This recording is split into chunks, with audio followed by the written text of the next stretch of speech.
2026 നിയമസഭാ തെരഞ്ഞെടുപ്പിന് മുന്നോടിയായി കഴിഞ്ഞ ദിവസം NDTVയുടെ ഒരു സർവേ പുറത്തു വന്നിരുന്നു. ഇതിൽ 51% ഭരണവിരുദ്ധ വികാരം കൃത്യമായി കേരളത്തിൽ പ്രകടമാണ് എന്നാണ് പറയപ്പെടുന്നത്. അതിനുമുപരി മറ്റു പല വിവരങ്ങളും ഈ ഒരു സർവേയിൽ നിന്ന് നമുക്ക് മനസ്സിലാക്കാൻ സാധിക്കും. ഇതുമായി ബന്ധപ്പെട്ട് നമ്മളോട് സംസാരിക്കാൻ എത്തിയിരിക്കുന്നത് രാഷ്ട്രീയ നിരീക്ഷകയും അധ്യാപികയുമായിട്ടുള്ള പ്രിയ വിനോദാണ്. നമസ്കാരം ടീച്ചറെ. നമസ്കാരം. കഴിഞ്ഞ ദിവസം വന്ന ഒരു സർവേയിൽ അല്ലെങ്കിൽ NDTVയുടെ സർവേയിൽ കൃത്യമായി പറയുന്നത് 31% വളരെ മോശമാണ് ഇന്നത്തെ സംസ്ഥാന സർക്കാർ എന്നുള്ള അഭിപ്രായം പ്രകടവും, അതുപോലെ തന്നെ 21% മോശം അഭിപ്രായവുമുള്ള ഒരു നിലയിലേക്കാണ് നമ്മുടെ കേരളത്തിലെ ഭരണവിരുദ്ധ വികാരം ഉള്ളത് എന്നാണ് പറയപ്പെടുന്നത്. ഈ ഒരു ഭരണവിരുദ്ധ വികാരം കൃത്യമായി പ്രകടമാകുന്ന സാഹചര്യത്തിൽ നിയമസഭാ തെരഞ്ഞെടുപ്പിൽ ഇത് ഒരു UDF തരംഗം തന്നെ സൃഷ്ടിക്കാൻ പോകുന്ന ഒരു നിലയിലേക്കാണോ കാര്യങ്ങൾ പോകുന്നത്? തീർച്ചയായും UDF തരംഗം തന്നെയാണ്. അത് നമ്മൾ തദ്ദേശ സ്വയംഭരണ തെരഞ്ഞെടുപ്പിൽ കണ്ടതാണ്. പക്ഷെ അതിനേക്കാളൊക്കെ അപ്പുറം ഒരു വൻ തരംഗമായിരിക്കും നിയമസഭാ തെരഞ്ഞെടുപ്പിൽ ഇന്നേ വരെ കേരളം കണ്ടിട്ടുള്ളതിൽ വെച്ച് ഏറ്റവും വലിയൊരു വിജയമായിരിക്കും കോൺഗ്രസിനെ തേടിയിരിക്കുന്നത്. നേരത്തെ പറഞ്ഞില്ലേ, 34% പേരാണ് ഈ സർക്കാർ വളരെ മോശമാണ് എന്നുള്ള അഭിപ്രായം പറഞ്ഞിട്ടുള്ളത്. 34% പേരാണ്. ആ 34% പേര് എങ്ങനെ വന്നു എന്ന് ചോദിച്ചാൽ, കേരളത്തിൽ കൃത്യമായിട്ട് അവർക്കൊരു വോട്ട് ബാങ്ക് ഉണ്ട്. പഴയ കമ്മ്യൂണിസ്റ്റ് കാരായി ജീവിക്കുന്ന അല്ലെങ്കിൽ ഒരു കമ്മ്യൂണിസ്റ്റ് പ്രസ്ഥാനത്തിൽ CPM-നുള്ള ഒരു വോട്ട് ബാങ്കാണ് ഈ 34% എന്ന് പറയുന്നത്. അവർ ആണ് തീർച്ചയായിട്ടും അങ്ങനെ പറഞ്ഞിരിക്കുന്നത്. ബാക്കി 52% പേരും ഈ LDF സർക്കാരിനെ വേണ്ട എന്ന് തീർത്തും പറഞ്ഞിട്ടുള്ളതാണ്. അപ്പോ നമ്മള് ഈ നേരത്തെ പറഞ്ഞതുപോലെ തന്നെ ഈ തദ്ദേശ ഭരണ തെരഞ്ഞെടുപ്പ് നടന്നതിന് ശേഷം നടക്കുന്ന സംഭവ വികാസങ്ങൾ നോക്കണം. ശബരിമല വിഷയം ഏറ്റവും മുന്നിൽ നിൽക്കുന്നത് ശബരിമല വിഷയമാണ്. അത് എന്ന് പറയുന്നത് മലയാളി ഇനി ഒരിക്കലും അംഗീകരിക്കാൻ കഴിയാത്ത വിധം CPM അല്ലെങ്കിൽ ഈ പ്രസ്ഥാനത്തെ LDF പ്രസ്ഥാനത്തെ വെറുത്തു പോയിരിക്കുന്ന ഒരു സാഹചര്യമാണുള്ളത്. അതുകൊണ്ട് തന്നെ ജനങ്ങളുടെ മുന്നിൽ വിശ്വാസ്യത നഷ്ടപ്പെട്ട ഒരു സർക്കാരാണ്. ജനങ്ങളുടെ മുന്നിലും പാർട്ടി പ്രവർത്തകരുടെ മുന്നിലും പാർട്ടി അനുഭാവികളുടെ മുന്നിലും പ്രതിച്ഛായ നഷ്ടപ്പെട്ട ഒരു മുഖ്യമന്ത്രിയാണ് ഇന്ന് കേരളം ഭരിക്കുന്നത്. അപ്പോ അതേ മുഖ്യമന്ത്രിയെ തന്നെ മുന്നിൽ നിർത്തി ഇതുവരെ ഒരു മാറ്റവും വന്നിട്ടില്ല. സാധാരണഗതിയിൽ എന്താ സംഭവിക്കുന്നത്? ഒരു സർക്കാർ ഭരണത്തിലിരിക്കെ ഒരു മുഖ്യമന്ത്രിക്ക് പ്രതിച്ഛായ നഷ്ടപ്പെടുകയാണെങ്കിൽ തീർച്ചയായിട്ടും അവർ അടുത്ത തെരഞ്ഞെടുപ്പിന് മറ്റൊരാളെ കാണിച്ചുകൊണ്ട് തെരഞ്ഞെടുപ്പിനെ നേരിടും. പക്ഷെ ഇവിടെ അവരത് ചെയ്യാതെ വീണ്ടും പിണറായി വിജയനെ തന്നെയാണ് മുന്നിൽ നിർത്തിയിരിക്കുന്നത്. അത് ശരിക്കും നമുക്ക് അറിയാൻ കഴിയുന്ന മറ്റൊരു വിവരമുണ്ട്. അതായത് മാർക്സിസ്റ്റ് പാർട്ടി നമ്മളും ആഗ്രഹിക്കുന്നുണ്ട് യഥാർത്ഥ കമ്മ്യൂണിസ്റ്റുകാർ വേണമെന്നും ഒരു നല്ല ശക്തമായ പ്രതിപക്ഷം വേണമെന്നും കോൺഗ്രസ് ആഗ്രഹിക്കുന്നുണ്ട്. അത് ജനാധിപത്യ മര്യാദയുമാണല്ലോ.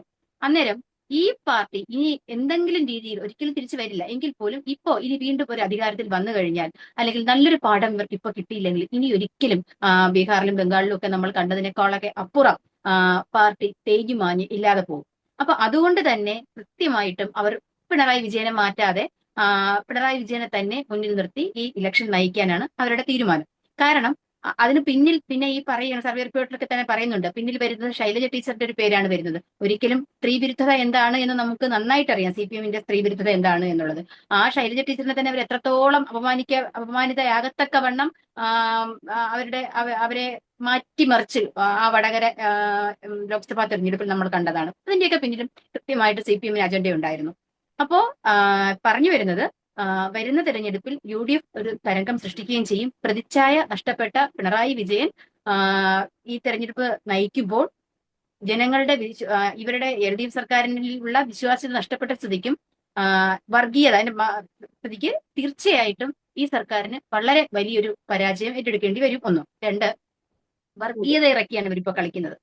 അപ്പോ ആ രീതിയിൽ വർഗീയത കേട്ട് പച്ചയ്ക്ക് വർഗീയത പറയുന്നത് കേട്ട് ഇവരിപ്പോ BJP-യുടെ A ടീമാണോ B ടീമാണോ എന്നൊന്നും തിരിച്ചറിയാൻ പറ്റാത്ത വിധം BJP-യെക്കാളും അപകടകരമായ ഒരു അവസ്ഥയിലോട്ടാണ് പൊയ്ക്കൊണ്ടിരിക്കുന്നത്. അപ്പോൾ ആദ്യം ചോദിച്ച ഈ ഒരു കാര്യത്തിന് UDF-ന് തരംഗം ഉണ്ടായിരിക്കും. അത് എക്കാലത്തെയും മികച്ച ഒരു വിജയം തന്നെയായിരിക്കും, മികച്ച ഒരു തരംഗം തന്നെയായിരിക്കും എന്നുള്ളതിൽ ഒരു തർക്കവും. തീർച്ചയായിട്ടും. പക്ഷേ ഇവിടെ നമ്മൾ ചിന്തിക്കേണ്ട പ്രധാനപ്പെട്ട മറ്റൊരു കാര്യമുണ്ട്. ഈ ഒരു സർവേയിൽ പ്രതിപക്ഷ നേതാവ് VD സതീശന് 23% ആളുകളാണ് ജനപിന്തുണയാണ് ലഭിക്കുന്നത് മുഖ്യമന്ത്രി സ്ഥാനാർത്ഥിയാകുന്നതിന് അല്ലെങ്കിൽ മുഖ്യമന്ത്രി ആകുന്നതിന് എന്നുള്ളത്. UDF അധികാരത്തിൽ വരുന്നത് തീർച്ചയായും നല്ല കാര്യമാണെങ്കിൽ പോലും ഇവിടെ ഒരു മുഖ്യമന്ത്രിയാകാൻ സാധ്യതയുള്ള ഒരാളുടെ പേര് മാത്രം എടുത്തു പറയുമ്പോൾ സ്വാഭാവികമായും അവിടെ മറ്റു പല നേതാക്കന്മാർക്കും അതൊരു കല്ലുകടിയാകാൻ, കാരണം പാർട്ടി കോൺഗ്രസ് ആണ്. കഴിഞ്ഞ കാലങ്ങളിലെ ചരിത്രം പരിശോധിച്ചാൽ നമുക്കറിയാം, അധികാരത്തിന് വേണ്ടി ചെറുതു മുതൽ മുതൽ വലുത് വരെയുള്ള പല പിണക്കങ്ങളും പാർട്ടിക്കകത്ത് നടക്കുന്നുണ്ട്. ഈ ഒരു സർവേ പുറത്തു വരുമ്പോൾ കോൺഗ്രസിലെ നേതാക്കൾക്കിടയിൽ തന്നെ ഒരു കല്ലുകടിക്ക് വഴിവെക്കാനുള്ള സാധ്യതകളാണോ കാണുന്നത്? ഇല്ല, നമുക്ക് കേൾക്കുമ്പോൾ അങ്ങനെ തോന്നാം. പക്ഷെ ഒരു കാര്യം എന്ന് വെച്ചാൽ പ്രധാനമായിട്ട് ഇപ്പോഴത്തെ ഈ ഒരു സാഹചര്യത്തിൽ എല്ലാവരും ഒരേ മനസ്സോടെയാണ് മുമ്പോട്ട് പോകുന്നത്. അവരുടെ എല്ലാവരുടെ മുന്നിൽ ഒറ്റ ലക്ഷ്യമുള്ളൂ, പിണറായി വിജയനിൽ നിന്നും അല്ലെങ്കിൽ ഈ ഒരു പിണറായിസത്തിൽ നിന്നും കേരളത്തെ രക്ഷിക്കുക, കേരളത്തിലെ ജനങ്ങളെ രക്ഷിക്കുക. ഇതൊരു ദുരന്തമായിട്ടും ദുരിതമായിട്ടും ഒക്കെ മാറിയിരിക്കുകയാണ്. അപ്പം അതിനെതിരെ പോരാടി നിൽക്കുമ്പോൾ പരസ്പരം സീറ്റിന് വേണ്ടിയിട്ടും അധികാരത്തിന് വേണ്ടിയിട്ടും ചരട് വലിക്കുകയും പോർവിളികൾ നടത്തുകയും ഒക്കെ ചെയ്താൽ പാർട്ടി തകർന്നു പോവുകയുള്ളൂ. അത് കൃത്യമായി ഈ ഒരു അവസരത്തിൽ മനസ്സിലാക്കാൻ നമ്മുടെ നേതാക്കൾക്കും നേതൃത്വത്തിനും കഴിഞ്ഞിട്ടുണ്ട് എന്നാണ് അതും ഇന്നലെ ഒക്കെ വന്ന വിവരങ്ങളിൽ നിന്ന് നമുക്ക് കൃത്യമായിട്ട് മനസ്സിലാക്കാൻ കഴിഞ്ഞിട്ടുണ്ട്. AICC ജനറൽ സെക്രട്ടറിയും അതുപോലെ തന്നെ നമുക്കൊരു പിന്നെ തെരഞ്ഞെടുപ്പ് കാര്യങ്ങൾ വിലയിരുത്തുന്നതിന് വേണ്ടി സുനിൽ കനകൂലുവിനെ ഏൽപ്പിച്ചിട്ടുണ്ട്.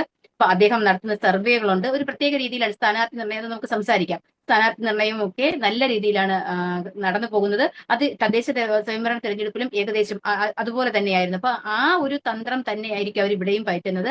അതുകൊണ്ട് തന്നെ ഇത്തരം ആശങ്കകൾക്ക് ഇപ്പോൾ ഈ സമയത്ത് കോൺഗ്രസിൽ ഒരു പ്രസക്തിയുമില്ല. ഇങ്ങനത്തെ ആശങ്കകളൊന്നുമില്ല.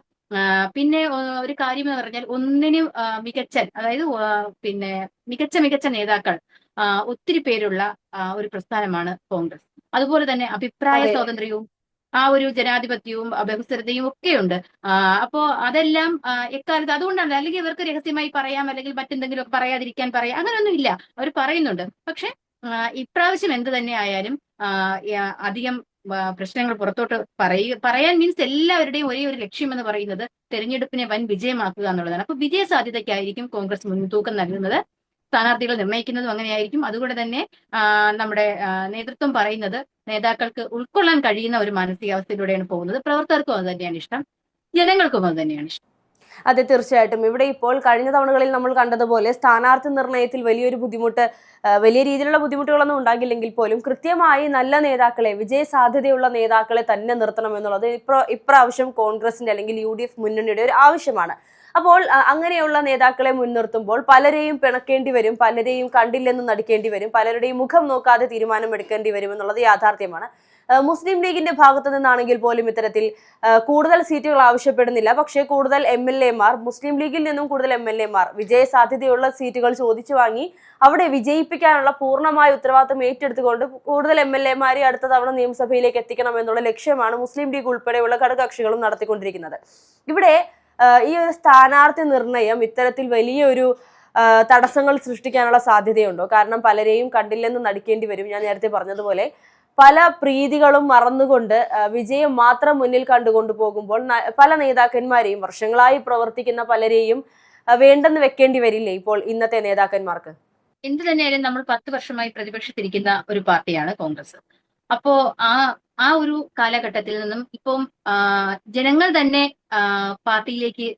പാർട്ടിയിലേക്ക് എത്തിച്ചേരുന്ന ഒരു അവസ്ഥയിലാണ് കടന്നു പോകുന്നത്. അതായത് ജനങ്ങളിലേക്ക് പാർട്ടി എത്തുന്നതിനോടൊപ്പം തന്നെ ജനങ്ങളും കോൺഗ്രസ് പാർട്ടിയെ തേടി എത്തുന്നതാണ് നമുക്കിവിടെ കാണാൻ കഴിയുന്നത്. കാരണം ഏറ്റവും പ്രധാനം LDF സർക്കാരിന്റെ അഴിമതികളാണ്. അഴിമതിയും കൊള്ളയും വർഗീയത നമ്മൾ കേരളത്തിൽ ഈ വർഗീയതയ്ക്ക് വലിയ സ്ഥാനമില്ല എന്ന് പറഞ്ഞുകൊണ്ട് നമ്മൾ നല്ല അഭിമാനത്തോടു കൂടി ജീവിച്ചു വരുന്ന ഒരു സമയത്താണ് ഇപ്പോ കഴിഞ്ഞ ദിവസങ്ങളിൽ അല്ലെങ്കിൽ തദ്ദേശ സ്വയംഭരണ തെരഞ്ഞെടുപ്പ് നടക്കുന്ന സമയത്ത് AK ബാലൻ പ്രസ്താവിച്ച AK ബാലന്റെ ഒരു പ്രസ്താവനയുണ്ട്. കോൺഗ്രസ് അധികാരത്തിൽ അല്ലെങ്കിൽ UDF അധികാരത്തിൽ വന്നാൽ ജമാഅത്തെ ഇസ്ലാമി ആയിരിക്കും ആഭ്യന്തര വകുപ്പ് ഭരിക്കുന്നത് എന്നൊക്കെ. അദ്ദേഹത്തിന്റെ ആ പ്രസ്താവന ഇന്ന് വരെ തിരുത്താൻ ഇന്നും അത് ഇവിടെ തന്നെയുണ്ട്. അത് ഇന്ന് വരെ ആരും തിരുത്തിയിട്ടില്ല.